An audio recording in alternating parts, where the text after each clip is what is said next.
Depuis l'épisode précédent, on a clairement passé un cap. On a récupéré nos vrais premiers Power Spikes et le build commence maintenant à prendre forme. Mais surtout, on a enfin de quoi imposer un peu plus notre rythme. Et ça tombe bien parce que sur la route, le jeu va commencer à nous tester pour de vrai. On peut donc maintenant dire au revoir à Helgen pour se mettre en marche direction Fort Ivar. C'est là-bas qu'on va trouver notre deuxième cri central pour ce build. Mais on garde la tête haute puisqu'il faut d'abord s'occuper du comité d'accueil qu'il y a sur la route et se préparer à y faire face.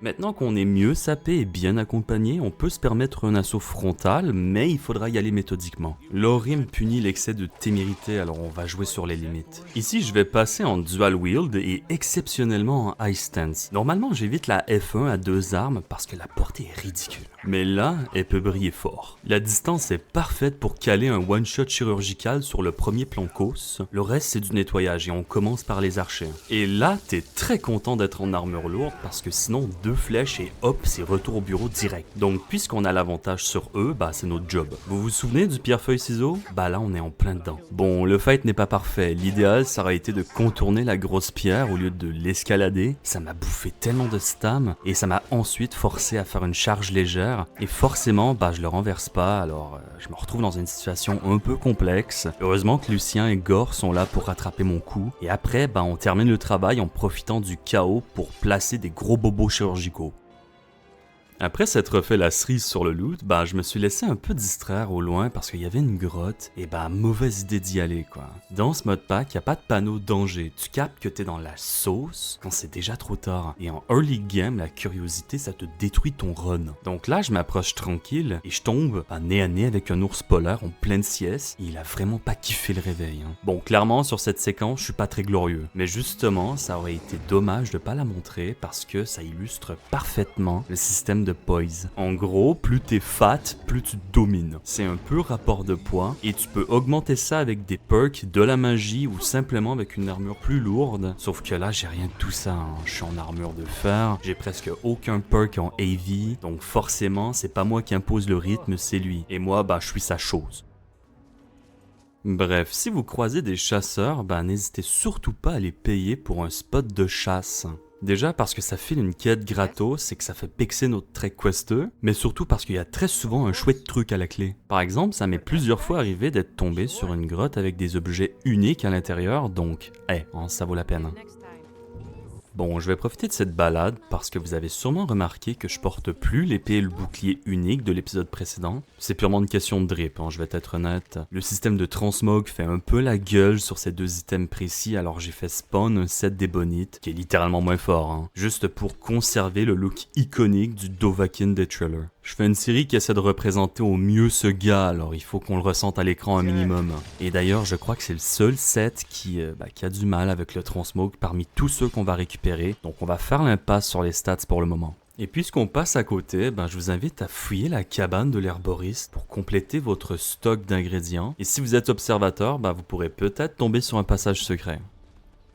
Nous y voilà enfin. Si tu croyais vraiment que Folkut était le seul village à avoir bénéficié d'améliorations graphiques, tu t'es trompé et c'est le cas pour toutes les villes et villages, même les plus paumés comme celui-ci. Donc on arrête ici pour une raison bien précise, récupérer le 2e cri central pour ce build. Et là, je fais que vous teaser parce que dans un premier temps, il va falloir se préparer. C'est un gros morceau, même pour notre petite escouade, alors on va s'assurer que tout se passe bien.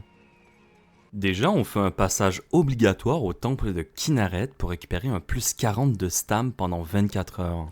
Aussi, ça permet de soigner les maladies, d'ailleurs faites attention parce que je crois que ça sera plus le cas pour la 5.0, mais pour l'instant, ça nous évite de payer 500 gold pour une potion de Cure Disease qui peut soigner dans un délai de 1 à 4 jours. Ouais, c'est vraiment beaucoup. On n'oublie pas de sniffer un max ici pour le trait self-taught, et on repart. C'est à l'auberge que vous pourrez récup la quête qui va ouvrir l'accès à la 2e partie du tertre, alors pas le choix. On cause avec le tenancier et là je vais en profiter pour louer une chambre parce que j'ai une montée de niveau à prendre. Pour ce niveau, l'idée c'est d'aller chercher le désarmement. C'est un énorme power spike de puissance pour le build, mais le problème c'est qu'il y a seulement que 15% de chance de proc et c'est que sur les heavy attacks. Alors, on va tempérer un peu tout ça et on va plutôt prendre combat training. Sans ça, chaque grosse attaque va vous vider en stamina et vu qu'on a le souffle d'un fumeur et qu'on peut caler max 2 gros coups avant d'être à plat, le choix est vite fait. Hein. Si à ce stade vous avez toujours pas eu la chance de looter un lingot d'argent, passez au shop parce que dans la chambre du vendeur, il y a un coffre-fort et à l'intérieur vous pourrez en trouver plusieurs. Après, plus qu'à forger une épée en argent, sinon vous pourrez juste pas compléter le donjon en fait.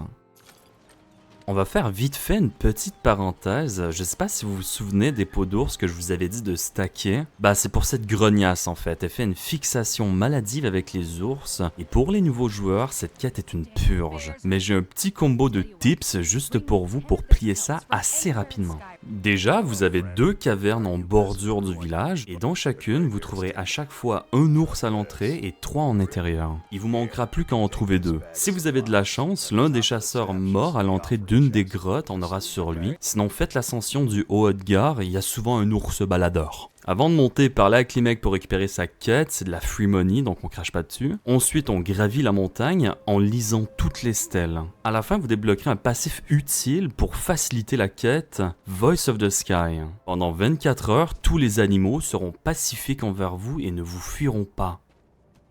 Attention par contre, si vous attaquez, le buff saute, mais c'est largement suffisant pour vous positionner parfaitement et placer l'ouverture de combat idéale. Alors utilisez ce buff pour la grotte au sud, parce que celle au nord, c'est encore plus simple. Vous pourrez la cheese en grimpant sur le rocher central pour arroser à l'arc en toute sécurité. Au final, c'est 10 pots, 2 coffres, une pioche gratuite et un bon shoot d'XP. Et comme de fait, on a à nouveau un niveau. Bon, cette fois-ci, on prend logiquement Sword and Spear Focus pour pouvoir au prochain level avoir accès au Disarming Strike. Et on s'enfile notre meilleure bouffe au passage en n'oubliant surtout pas le lait pour maximiser nos chances de réussite. On attaque maintenant le Shroud Art Barrow. Cette première partie est plutôt simple en apparence, mais restez sur vos gardes parce que le vrai danger c'est les pièges. Dans l'Orim, les trappes sont maintenant totalement invisibles, et la plupart sont létales. Il va donc falloir avancer au radar en étant ultra alerte. Une fois qu'on a évité les plaques de pression, on va pulvériser l'escroc qui a fini par croire à son propre coup de théâtre. On récupère la preuve et on amène tout ça au proprio de la taverne et en récompense, il nous file la clé. Et c'est maintenant que les choses sérieuses commencent. Parce que cette deuxième partie du donjon, c'est une autre paire de manches. Bref, on s'avance maintenant dans le hall pour y insérer la clé et on y va. La première salle va être un pur stat check et le game va essayer de vous mettre en confiance, mais juste avant de passer à la suite, le piège va se refermer sur vous. Le jeu essaie de vous contraindre à vous battre dans cette petite salle fermée, alors que les ennemis vont arriver par vagues jusqu'au plus costaud. Mon conseil, c'est de vous positionner près de la tombe de celui-ci pour profiter au max de son entrée en arène et placer du gros bobo. Le combat à 2 armes fonctionne très bien ici, alors on se fait zizir.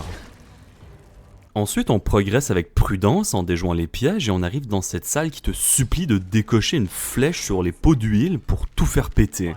On s'occupe du reste et on fait gaffe aux drogues qui vont spawn dès que vous posez le pied sur l'escalier. Leurs armes ont comme passif d'infliger un saignement pour quelques secondes, alors gardez un œil sur votre santé. Ici j'ai pu être tranquille grâce à Gore, donc je passais en pur DPS. Sinon, en vrai, il n'y a rien qui vous empêche d'utiliser l'environnement à votre avantage et donc de backtrack vers les pièges pour les démolir dans leur propre jeu. On continue dans ce couloir et on se fait pas avoir par ces acteurs qui fake dodo. Donc on va les pré-shot avant de charger, en esquivant bien sûr le piège, vers les 2 autres en contrebas. Et c'est sur l'un d'entre eux qu'on va pouvoir récupérer la clé qui va nous permettre d'accéder à la suite. Ici, les choses peuvent dégénérer, alors le play c'est de foncer à l'étage et neutraliser l'archer avant de redescendre, faire un point sur la situation. Et moi ici, j'ai fucked up. C'est la conclusion que j'en ai tirée. Je suis passé sous l'archer que je devais cibler pour m'attaquer aux pauvres guerriers useless.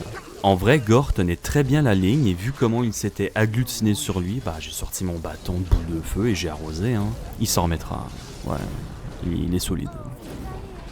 Après, on règle l'énigme 200 IQ et là, attention. Quand le pont va finir de se déployer, le game veut te pousser à blind charge. Alors faites-le intelligemment, longez la droite et stoppez à mi-chemin pour vous planquer du drog qui va crier très très fort, et ensuite ouvrez-le en deux. Finalement, c'est ici qu'on va arriver face à l'arène du boss. Avant d'y entrer, prenez le temps de vous pré-buff et de reboire du lait comme un milk drinker assumé. Évitez seulement les buffs qui vous donnent de la magic res, car ici c'est un pur combat de mêlée. Et là, c'est le moment d'analyser le terrain et de prendre de l'info. Et c'est ultra important. Déjà, il y a de la verticalité, donc on va très certainement jouer là-dessus. Faudra faire gaffe également au bassin d'eau qui couvre tout le contrebas de l'arène, alors éviter de tomber dedans, ça serait peut-être une bonne idée, hein? Tu sais, histoire de pas être ralenti. Je dis ça comme ça. Bref, dans tous les cas, le combat va se faire en deux phases. Dans la première, le play, c'est la rapidité. Donc il faut maximiser le DPS, alors on passe à deux armes et on traite les mobs pendant leur sortie de tombe. Et à la fin de cette phase, le boss sortira pour réanimer tout le monde. Pour la deuxième phase, on va repasser au shield. Le but, ça va être de profiter des deux tours pour forcer le duel. Comme ça, on va déjà de 1 éviter le contournement et de 2, on va créer des agglutinements. Aussi, gardez en tête que lors de cette phase, chaque ennemi tué sera définitivement mort. Donc on nettoie tout ça. Idéalement, le but, ça va être de repérer les deux archers pour les tuer et comme ça, on est pépouze dans pelouse pour appliquer le plan. Ensuite, c'est de jouer à qui est la plus grosse contre le boss et sachez qu'il a des tendances volatiles. Donc à chaque coup porté, il se téléportera plus loin avant de revenir à la charge. Mais honnêtement, c'est presque un cadeau rendu là, puisque ça va vous laisser le temps de souffler, de récupérer aussi, alors good enough. C'est comme ça qu'au niveau 7 seulement, vous pouvez asseoir votre domination sur des combats qui semblent perdus d'avance. Dans ce mode pack, le talent brut ne suffit pas, on ne gagne pas qu'au niveau, on gagne avec l'intelligence. Alors préparez-vous, observez et surtout persévérez, hein, c'est votre plus gros levier de progression. Si vous êtes du genre à blâmer le jeu dès que ça va pas, passez votre chemin, hein, l'Orim va vous démolir sinon. Pour les autres, c'est là que le fun commence en vrai.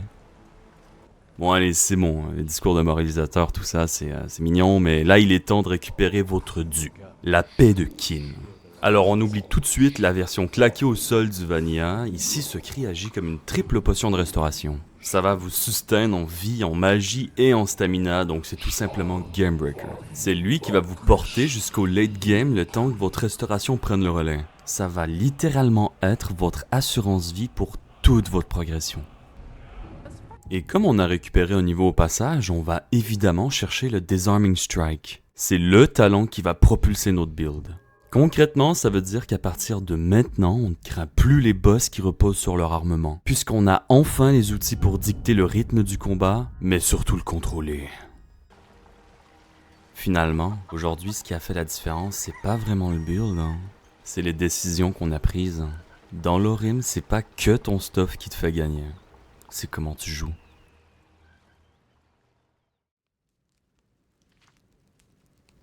Les Nordiques se considèrent comme les enfants du ciel.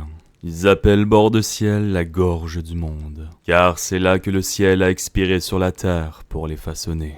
Au fond d'eux, les Nordiques ne s'installent jamais vraiment. Même après des millénaires en bord de ciel, ils se voient comme d'éternels envahisseurs. Des conquérants venus du froid d'Atmora afin d'arracher cette terre par le fer et le souffle.